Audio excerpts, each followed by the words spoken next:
En retraite sur une île, quoi de mieux pour ce peintre sénégalais pour trouver l'inspiration? Sa maison, une véritable galerie d'art entourée de peintures colorées. Au centre de chaque toile, la femme africaine mise en exergue. L'homme que l'on surnomme le berger de l'île d'Ungor a beaucoup à montrer dans le cadre de cette 14e édition de la Biennale.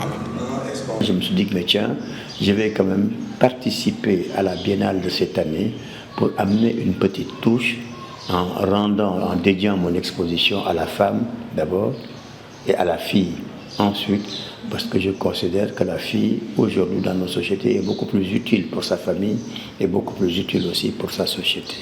La femme, c'est tout simplement pour ramener le problème des injustices qui sont faites à la femme, alors qu'elle est au début et à la fin de toute chose. La villa derrière ces cocotiers est une merveille à découvrir pour les amoureux de l'art.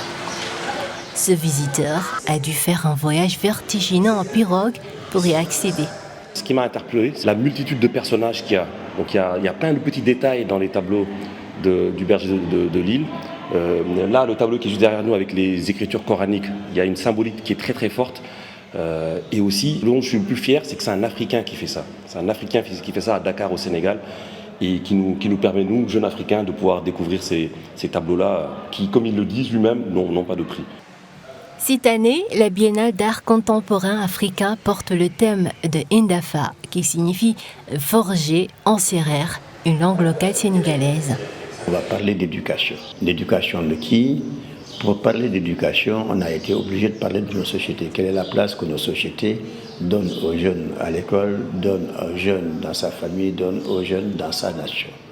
Alors, quand on sait de surcroît que nous vivons un monde où nous sommes tous envahis par un certain vertige du fait de ce que nous voyons ici et ailleurs, et du fait aussi de la mondialisation qui est un trait de notre époque, on se pose tout le temps la question comment faire pour participer à la construction du futur tout en conservant nos identités, nos racines et nos attachements à un certain nombre de valeurs.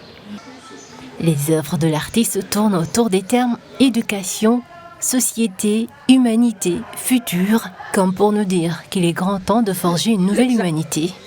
De quoi amener à réfléchir tout au long de ce mois dédié à la culture africaine.